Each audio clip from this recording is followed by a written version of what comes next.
YouTube блокирует это видео из-за нарушения авторских прав. Видео можно посмотреть по ссылке в первом закрепленном комментарии. Et de frustration ont commencé à bouillir. Comment ont-ils pu faire ça? J'espère qu'ils viennent dehors. Il y a plus de gens dehors? Nous devons aller les chercher. Non, ne te dérange pas, c'est ma belle-mère et mon mari inutiles. Ils nous ont laissé là pour geler. Tu dis un mensonge. Pourquoi ferais-tu une chose si horrible? Je savais que Becky était toujours comme ça, mais Lucien, pas moyen qu'il nous ferait ça. Attends une seconde. Becky, ce nom me dit quelque chose. Est-ce la dame avec une fine silhouette, les lèvres pincées et sérieuses tout le temps? Porte-t-elle des lunettes pourpres et une taupe sur l'aide sa lèvre spéa? La même. Comment la connaissez-vous? Elle a l'habitude de parcourir ces régions, mais c'est bizarre de faire une telle chose pendant cette période où les tempêtes de neige sont abondantes. En fait, je ne l'ai jamais vue dans ces parages pendant cette période de l'année. Maintenant, chérie, s'il te plaît, dis-nous comment tu la connais. Je suis sa belle-fille. Nous sommes venus de Floride parce qu'elle n'avait jamais vu son petit-fils Freddy depuis sa naissance. Je voulais vraiment qu'ils se lient d'amitié et se connaissent. Mais Anne semblait désintéressée, même après que nous soyons venus de si loin. Freddy était blotti contre moi, endormi dans mes bras, avec un sourire sur son visage. Dieu merci, il allait bien. Dieu merci, il était en sécurité. Comment son petit corps a survécu tout cela? Encore un mystère pour moi. Mais plus je le regardais, plus je devenais frustré par son père, inutile, et sa grand-mère. Elle est magnifique. Cela nous fait pleurer de savoir que cela s'est produit. Vous voyez, nous n'avons pas d'enfants. Nous ne pouvions pas en avoir. Alors nous avons décidé de venir vivre sur les montagnes. C'est la vie que nous avons toujours voulu, mais nous ne pouvons pas combler les lacunes dans nos cœurs. Donc, entendre que quelqu'un qui a la chance d'avoir un tel petit enfant a choisi d'être négligent est quelque chose que nous ne pouvons pas pardonner. Tu sais, j'ai toujours eu un drôle de pressentiment à propos de Becky, je te l'ai dit, Harold. Cette femme n'est pas normale dans sa tête. J'ai crié après eux leur disant d'attendre pour nous, mais ils ont juste continué à aller de l'avant.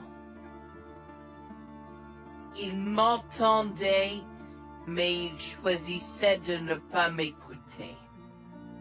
Pourquoi aurait-il fait ça? Parfois, nous ne savons pas pourquoi les gens font les mauvaises choses qu'ils font. Tout ce que nous pouvons faire, c'est faire de notre mieux. Nous avons continué à converser le reste de la soirée, et aussi en colère que je fusse. Avec stade je m'ai fait cheveux merger parce que je savais que Lucien et moi étions exécutés.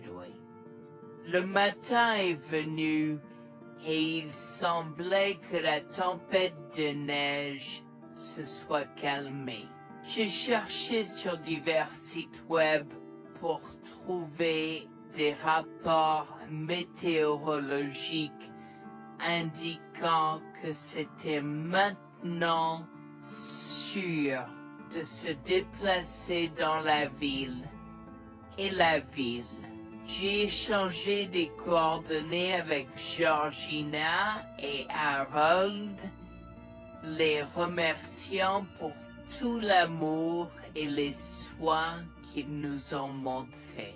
Il n'y a pas besoin de nous remercier. Nous avons juste fait ce qui était juste. N'importe qui, avec la moitié d'un cœur, aurait fait la même chose. S'il vous plaît, laissez-moi vous accompagner chez vous. Harold et Georgina nous ont accompagnés à la résidence et, oh mon Dieu, nous avons trouvé Lucien et Rebecca assis confortablement sur le porche avant, comme si Freddy et moi étions sur le point de mourir la veille. Je suis sorti de la voiture et j'ai commencé à perdre les pédales. Qu'est-ce qui ne va pas chez vous, les gens? Comment pouvez-vous nous laisser là? Tu nous ralentissais et nous voulions voir la cascade gelée. Est-ce que tu plaisantes? Freddy aurait pu mourir la nuit dernière. Tu t'en fous, vous, Lucien? Pour être juste, tu aurais pu simplement rester à la maison si tu n'étais vraiment pas prêt pour cette aventure. Je jure devant Dieu, à ce moment-là, ma vision est devenue rouge. J'étais prêt à attaquer, à donner des coups de pied, à crier et à hurler pour que le monde entier entende à quel point ces gens étaient horribles. Non seulement ils nous ont laissés là, mais ils semblaient ne pas se soucier de ce qu'ils avaient fait. C'était presque comme s'ils essayaient de nous tuer. Avant que je ne puisse lancer une série d'actions et de mots qui ne pourraient pas être repris, Harold m'a retenu, me disant de me calmer, car Freddy était toujours dans la voiture avec Georgina. En assistant à toute cette scène, il m'a fallu un moment pour me calmer. Mais même si j'avais calmé, j'étais toujours agressif et argumentatif. Vous nous avez laissés là. Nous aurions pu mourir, Lucien. Tu t'en fous de ça? Tu t'en fous que ta mère ait essayé de nous tuer? Ne sois pas dramatique, Noémie. Elle n'essayait pas de faire ça. Regarde la raison pour laquelle nous ne sommes pas revenus te chercher parce que nous savions que tu trouverais de l'aide et un abri. Je veux dire, tu as toi-même indiqué cette cabane, n'est-ce pas? Il semble que tu aies obtenu l'aide dont tu avais besoin. Pas grâce à toi ou à ta mère. Je n'arrive pas à croire ce que j'entends ce moment. Assez, tout le monde. Ne me donne pas mal à la tête. Comment peux-tu être si froid et sans cœur envers ta femme? J'ai la moitié d'une idée de venir te frapper. Essaie, vieil homme. Je te mets au défi. Écoute, Noémie. Je suis désolée que tu n'aies pas pu gérer un peu le mauvais temps, mais je jure qu'il n'y avait aucune mauvaise intention de ma part. Écoute, Noémie, je suis désolé que tu n'aies pas pu gérer un peu le mauvais temps, mais je jure qu'il n'y avait aucune mauvaise intention de ma part. Oh oui. Pourquoi diable irais-tu faire de la randonnée à cette période de l'année? Nous ne te voyons jamais pendant cette période, alors quoi maintenant? Pourquoi maintenant quand tu as un enfant qui ne voulait que se connecter avec toi? Quelqu'un pourrait argumenter que ce niveau de négligence grossière était intentionnel, Becky. Tu es une personne malade et pathétique. Cela a semblé faire fondre l'extérieur froid et dur de Becky, qui avait l'air douloureuse, du moins pendant un instant, avant de revenir à son extérieur de méchante sorcière de l'Ouest. Je ne sais pas ce que tu essaies d'insinuer, mais si tu cherches une bataille, je peux t'assurer que tu la perdras. Tu oublies que je suis une femme riche. J'ai accès au meilleur. Voyons comment ton petit argument va se passer en cours, vieil homme. Vous êtes pas avec votre malade joueuse. Je souhaite que vous restiez fiers. Tu sais quoi, Noémie? Je m'en fiche maintenant. Je n'ai plus besoin de faire semblant devant toi et tout le monde. Alors, laisse-moi te dire les choses clairement pour que tout le monde puisse entendre. Je m'en fiche de toi et de ce bébé. Honnêtement, je souhaite que vous soyez tous les deux morts hier. Au moins, vous auriez arrêté de me déranger avec vos tentatives pour rencontrer ce bébé. Est-ce que je parais en avoir quelque chose à faire? J'ai fait mon geste vers elle comme si mon corps avait une volonté propre. Je me suis approché d'elle et l'ai giflée. J'ai continué à la gifler et à donner des coups de pied aussi fort que possible jusqu'à ce que Jack et Harold me déchirent. Tu m'as stoppé. Comment osais-je? Comment osez-vous vous asseoir là et défendre cette sorcière? Elle l'avait mérité. Toi, je vais te poursuivre en justice. Comment oses-tu me mettre les mains dessus? Elle ne voulait évidemment pas cela. Regardez, il semble que les tensions soient élevées en ce moment.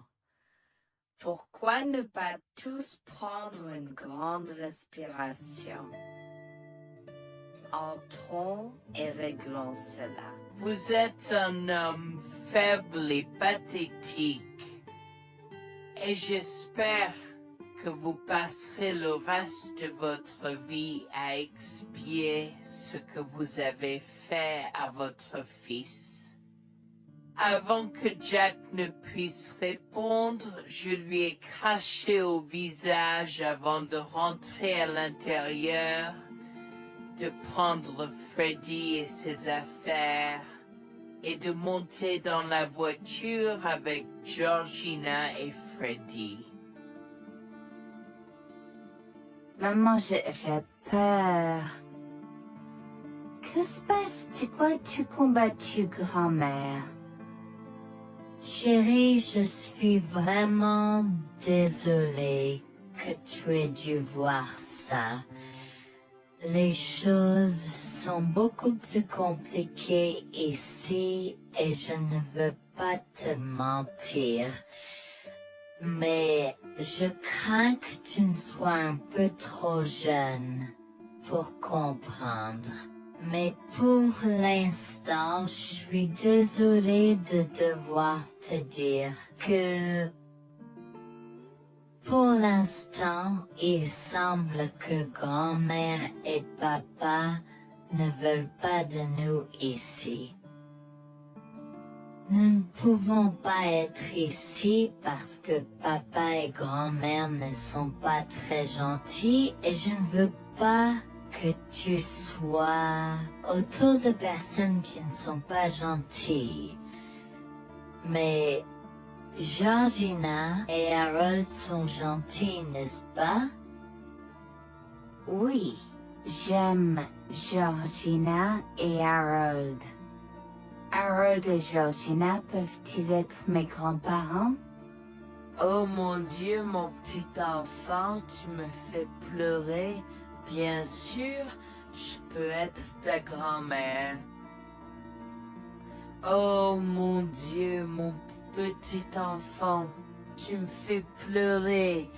Bien sûr, je peux être ta grand-mère. Je serai toujours ton ami et je te promets de prendre soin de toi si tu as besoin de moi.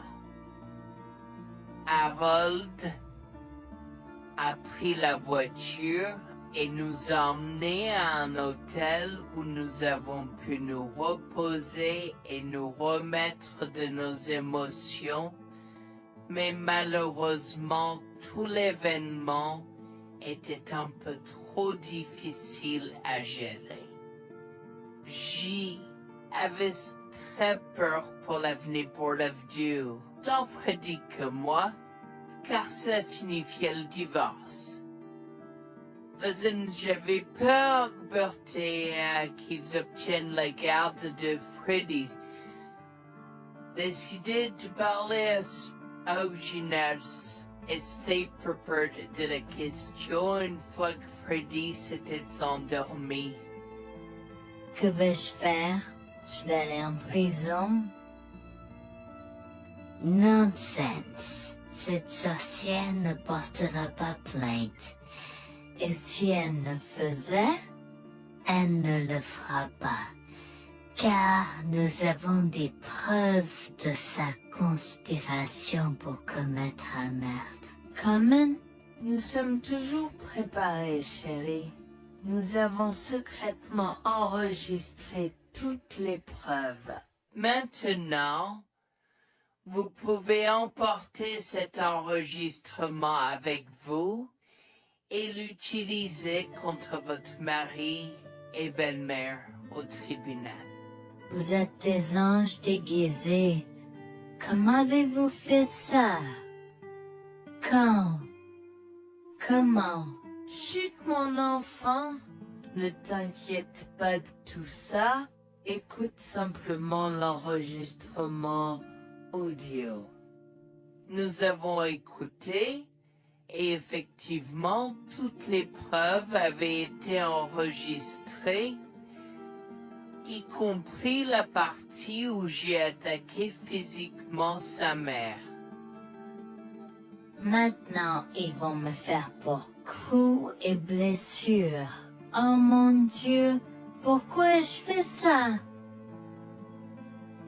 Maintenant, Bonjour, je m'appelle Jeanne et j'ai 37 ans.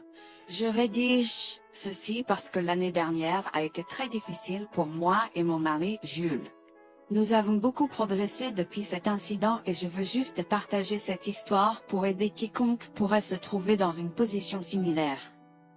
Laissez-moi d'abord vous raconter comment j'ai rencontré mon mari, adorable. Tout a commencé de la manière la plus inattendue, dans un hôpital.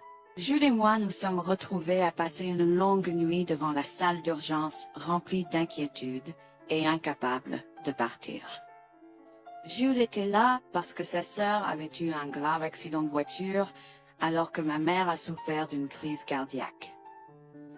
Dans cet espace partagé d'inquiétude et d'incertitude, nous avons trouvé du réconfort dans la présence de l'autre. Nous avons parlé facilement, découvrant un terrain d'entente et une compréhension réelle. Comme nous avons réalisé que cela prendrait un certain temps avant d'avoir des nouvelles des médecins, nous avons décidé de faire une pause et de prendre un café au café de l'hôpital. Nous ne savions pas que ces rencontres fortuites allaient changer nos vies à jamais. Au fur et à mesure que la nuit se transformait en aube, nous avons échangé des numéros avant de nous séparer à contre-séance. Pendant que la condition de ma mère se stabilisait et qu'elle commençait sa convalescence, la sœur de Jules faisait face à un voyage plus difficile. L'accident l'avait laissée avec de graves lésions de la moelle épinière et des blessures cérébrales, et elle était paralysée de la taille aux pieds. Jules était dévasté, partagé entre le soulagement qu'elle ait survécu et la tristesse face aux défis qu'elle allait maintenant affronter. Au cours des mois suivants, Jules et moi sommes restés en contact, nous nous soutenons émotionnellement pendant les convalescences de nos proches. Nos conversations ont progressivement changé, nous permettant de partager nos espoirs, nos rêves et nos peurs. Dans l'un de ces échanges sincères, Jules a eu le courage de m'inviter à prendre un café, un rappel significatif de l'endroit où notre connexion avait d'abord fleuri. Notre amour a grandi rapidement, alimenté par la fondation que nous avons construite pendant nos moments les plus sombres. Welfare vers la réalité de l'autre et avons avoir un. Cela n'a pas pris longtemps pour que nous réalisions que nous avions trouvé quelque chose de vraiment spécial. Après 2 ans de fréquentation, Jules m'a demandé en mariage. Avec une joie débordante, j'ai dit oui avec enthousiasme. Notre mariage était une petite et intime célébration, honorant l'amour qui est né de nos épreuves partagées. À ce moment-là, la sœur de Jules avait besoin de soins spécialisés, et il, étant le membre de la famille le plus proche, a pris la responsabilité. Cependant, il avait également besoin d'un travail temps plein pour gérer les factures qui s'accumulaient. Inquiète qu'il soit accablé, Jules a travaillé sans relâche pour subvenir aux besoins de sa sœur et de notre avenir ensemble. Un jour, je l'ai assis et l'ai rassuré en lui disant que nous étions une équipe faisant le défi de la vie ensemble. Chérie, j'ai besoin de te parler de quelque chose d'important. S'il te plaît, prends place. De quoi s'agit-il? Tu as l'air sérieuse, tout va bien? D'une certaine manière, non.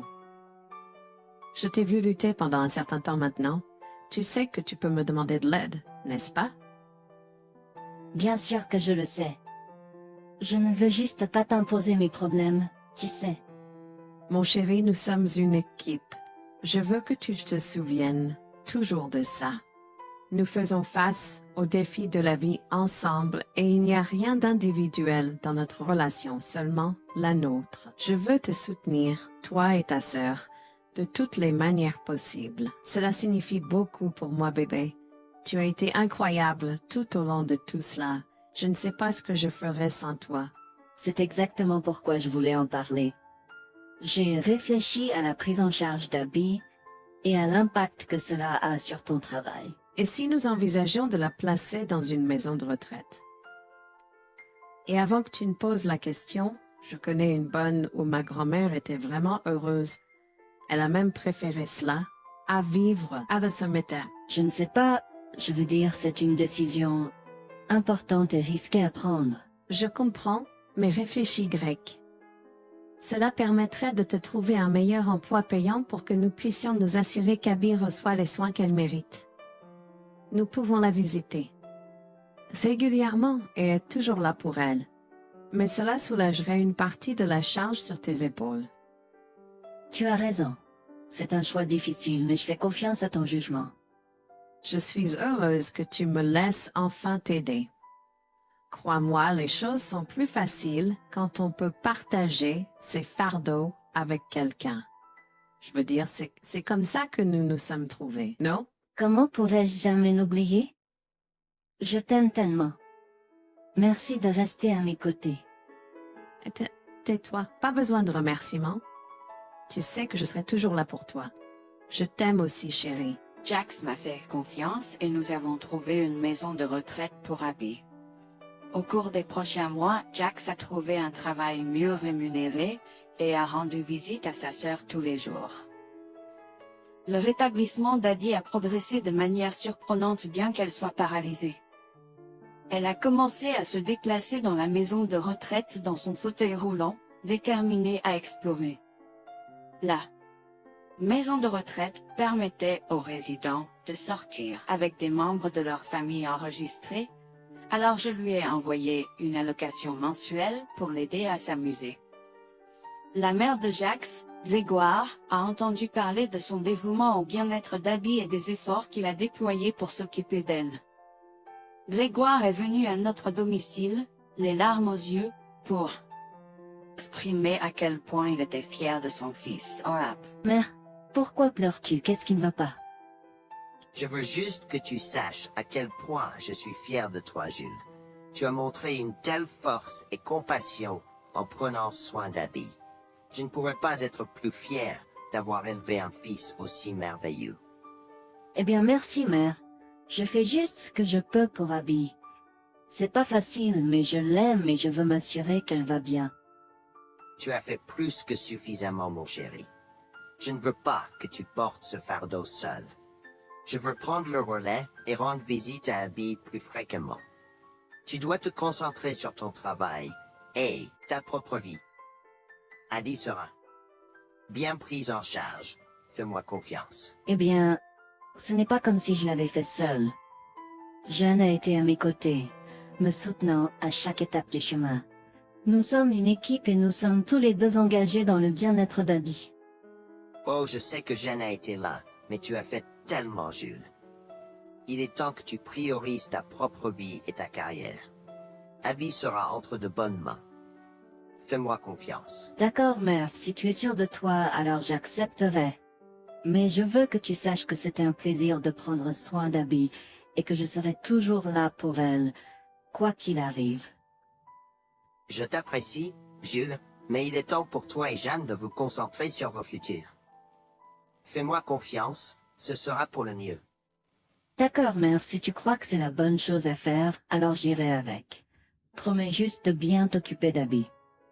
Je te le promets, maman, tu peux compter sur moi. Maintenant, m'en va et concentre-toi sur ton travail. Laisse-moi m'occuper de la garde d'Abby. J'ai trouvé l'intérêt subi de Grégoire pour Abby un peu étrange, mais je me suis tue car je savais que ce moment était important pour Jules. L'année suivante, Jules s'est concentré sur son travail et obtenu une augmentation. J'ai également obtenu une augmentation, ce qui nous a permis d'augmenter l'allocation mensuelle de base d'Abby. Grégoire a tenu sa promesse, mais il y avait un piège. Il a toujours insisté pour que nous restions occupés par le travail et nous a rappelé à quel point Abby était heureuse avec plus d'argent. Il nous a grondé si nous voulions la visiter et a prétendu qu'il savait ce qui était le mieux pour elle. Grégoire nous a fait appeler avant de rendre visite à Abby, donc il a contrôlé notre accès à elle. En conséquence, nous l'avons vue de moins en moins, mais nous avons continué à lui envoyer la location chaque mois. Je me sentais mal à l'aise par la situation. L'attitude possessive et le comportement contrôlant soudain de Grégoire m'inquiétaient. Il semblait toujours avoir des excuses lorsque Jules avait besoin d'aide avec Abby dans le passé. Cependant, je n'ai rien dit car je savais à quel point Abby était importante pour Jules.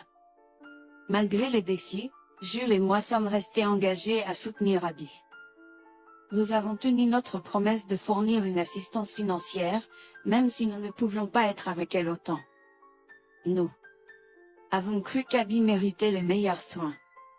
Même si nous ne pouvions pas être avec elle autant, nous avons cru qu'Abby méritait les meilleurs soins et le bonheur, et nous voulions qu'elle ait les moyens de profiter de la vie à fond.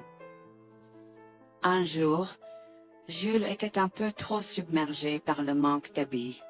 Nous nous étions tous les deux beaucoup impliqués dans le travail et n'avions pas eu le temps de lui rendre visite.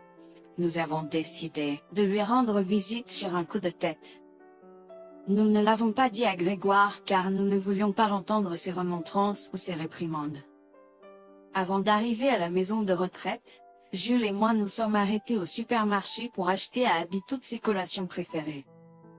Nous étions tous les deux très excités de la voir et de passer du temps de qualité avec elle. J'ai même apporté ma Nintendo Switch pour qu'elle puisse y jouer. Nous sommes entrés et avons immédiatement commencé à chercher Abby, mais nous ne pouvions pas la voir nulle part. Je pensais qu'elle était probablement partie pour un rendez-vous chez le médecin ou qu'elle était probablement dans le jardin. Nous avons trouvé l'infirmière d'Abby, Mme Smith. Elle nous a regardés avec confusion. « Excusez-moi, pourriez-vous nous dire où est Abby? Nous la cherchons. » Charlie, ne savez-vous pas ce qui s'est passé? Non, nous n'en savons rien. S'il vous plaît, dites-le nous. Que s'est-il passé? Est-ce que Abby va bien? J'ai essayé de contacter Grégoire car il a insisté pour être le point de contact pour toutes les informations concernant Abby, mais il n'a jamais répondu à mes appels. S'il vous plaît, dites-nous simplement ce qui s'est passé. Est-ce que Abby va bien? Je suis vraiment désolée de vous apprendre cette nouvelle. Alors que nous administrions un nouveau médicament à Abby, son corps a eu une réaction sévère. Elle est tombée en état de choc, malgré nos efforts et d'aide. Quoi? Quand cela s'est-il produit? Cela s'est produit il y a 2 mois. 2 mois? Comment cela est-il possible? Pourquoi n'avons-nous pas été informés? Je m'excuse pour cette omission. Nous essayons de joindre Grégoire comme il l'avait demandé, mais il semble qu'il n'a jamais reçu nos appels. C'est incroyable. Nous aurions dû être au courant, nous aurions dû appeler Abby. Merci de nous l'avoir dit, Manager Smith. Nous aurons besoin de temps pour traiter cela. Pouvez-vous nous laisser un peu d'intimité? Bien sûr, prenez tout le temps dont vous avez besoin. Je serai là si vous avez des questions ou si vous avez besoin d'aide. Je suis vraiment désolée pour votre perte. Je pouvais sentir le monde de Jules s'effondrer et le mien aussi. Bien que Abby ne soit pas ma propre sœur, je la traitais comme telle. Je m'efforçais de la connaître. Au fil du temps, je suis absolument tombée amoureuse d'elle. Nous étions comme des sœurs. Abby a été si pleine de vie malgré sa situation. Jules était un désordre de larmes, pendant que je ne pouvais tout simplement pas me résoudre à pleurer. Je me sentais tellement engourdie. Je ne pouvais pas croire que Abby était partie. Je me sentais tellement coupable qu'elle ait souffert toute seule. Je me sentais tellement coupable de ne jamais avoir pris le temps de la rencontrer. Serait-ce différent si je l'avais visitée? Je savais que Jules se sentait de la même manière que moi. Je savais que nous ne pouvions pas continuer à rester là et à pleurer. Alors je l'ai guidée gentiment hors de l'installation. Le trajet de retour à la maison était silencieux, alors que le chagrin enveloppait nos âmes. Quand nous sommes arrivés à la maison, Nous nous sommes tous les deux effondrés en pleurs dans les bras, un de l'autre. Nous avons pleuré et pleuré pendant ce qui semblait être des heures. Jules était furieux que nous n'ayons même pas pu dire au revoir à Abby. Je me sentais de la même façon. De plus, j'étais triste que Abby n'ait probablement jamais eu de funérailles non plus. À ce moment-là, j'ai eu une soudaine réalisation qui m'a frappé dur. Grégoire était censé prendre soin de Abby, mais quelque chose n'allait pas. J'ai demandé à Jules s'il avait entendu quoi que ce soit de sa mère, mais il n'avait rien entendu. Alors que nous rassemblions les pièces, la colère bouillonnait en nous. Nous avons réalisé à quel point Grégoire nous avait manipulés avec soin, nous volant notre connexion à Abby et profitant de notre gentillesse. Le fait qu'elle ait probablement pris toute l'allocation d'Abby pour elle-même, la laissant sans rien, a encore plus attisé notre colère. Jules était prêt à confronter sa mère, mais j'ai réussi à réfléchir plus clairement. Chérie, je sais que tu es furieux et veux confronter ta mère, mais réfléchis en grec. Je ne veux pas y réfléchir. Je veux lui demander pourquoi elle a fait ça. Qu'a-t-elle gagné à faire ça à Abby? Moi aussi, je veux savoir la même chose, mais tu sais qu'elle niera tout ce que nous disons ou trouvera un moyen de nous blâmer pour tout. Regarde, le jour où nous donnons habituellement l'allocation d'Abby approche bientôt. Que se passera-t-il si Grégoire se présente à notre porte en réclamant l'argent? Tu penses qu'elle oserait se montrer ici après tout ce qu'elle a fait? C'est possible, chérie. Si elle le fait, ce sera son aveu involontaire envers nous. Nous pourrons l'utiliser comme preuve. Oui, et puis, nous pourrons exposer ses méfaits maléfiques à tous. Exposer sa méchanceté devant tout le monde peut ne pas être la meilleure chose à faire pour l'instant. Réunissons des preuves et engageons une action en justice à la place. D'accord, tu as raison. Nous devons aborder cela de manière stratégique. Nous allons suivre ton plan et rassembler les preuves dont nous avons besoin. Il est temps que Grégoire fasse face aux conséquences de ses actes. Nous avons tous deux pris une semaine de congé. En retournant dans la maison de retraite, nous avons recueilli le certificat de décès d'Abby comme preuve. Nous avons également consulté un avocat pour porter plainte contre Grégoire pour avoir volé une personne handicapée. Comme je l'avais prévu, Grégoire est venu frapper à notre porte en réclamant l'allocation de sa fille. Où est l'allocation d'Abby? J'attends. Pourquoi devrions-nous envoyer l'argent d'Abby à toi, mère? Qu'as-tu fait pour elle? Qu'est-ce que j'ai fait? Tu veux dire ce que je n'ai pas fait pour cet enfant insolent? Attends une minute, Grégoire. Comment as-tu exactement pris soin d'Abby? Je lui achète toute la nourriture qu'elle veut, et je réponds à tous ses caprices. Je m'assure même qu'elle prend ses médicaments quand je la visite. C'est génial. Quand as-tu vu Abby pour la dernière fois? Je l'ai visitée hier. Je suis seulement ici parce qu'elle s'inquiète que tu ne lui aies pas envoyé son allocation. Comment oses-tu mentir à mon visage? Je ne mens pas. Qu'est-ce que tu veux dire? Comment oses-tu m'accuser de mentir? Tu es aussi ingrat qu'Abby. Sans hésiter, je tends à Grégoire le certificat de décès d'Abby, ma dégoût visible dans mes yeux, alors qu'elle le regarde avec stupeur. Grégoire a vacillé, tentant de s'excuser. Quoi? Non, ce n'est pas vrai. Ma petite fille. Je suis désolé, Jules. Je suis désolé. Enregistre tes excuses, mère. Tu n'as fait que l'insulter depuis que tu es arrivée. Tu es dégoûtante. Nous avons déjà engagé des poursuites judiciaires contre toi pour tes crimes. Nous avons des preuves de ta négligence. À bien, tribunal. S'il te plaît, Jules, ne fais pas ça. Je souffre autant que toi. S'il te plaît. Arrête. Quitte notre maison et ne nous adresse plus jamais la parole. Nous ne voulons plus rien avoir à faire avec toi. S'il te plaît, ne me conduis pas en justice. Je suis désolé. Il est trop tard pour les excuses. Tu as fait tes choix et tu devras maintenant assumer les conséquences de tes actes. Petit à petit, Jules et moi avons pris des précautions et enregistré notre conversation avec Grégoire. Cette preuve supplémentaire a joué en notre faveur et la Cour a statué que Grégoire devait nous rembourser, y compris les taux d'intérêt similaires à ceux pratiqués par les banques. Elle devra nous verser des mensualités pendant les prochaines années. Jules est allé plus loin et a partagé l'enregistrement avec le reste de sa famille élargie. Par conséquent, Grégoire a fait face à l'exclusion de sa propre famille. Jules et moi avons pleuré ensemble pendant longtemps. La douleur était profonde, mais lentement, nous avons commencé à guérir.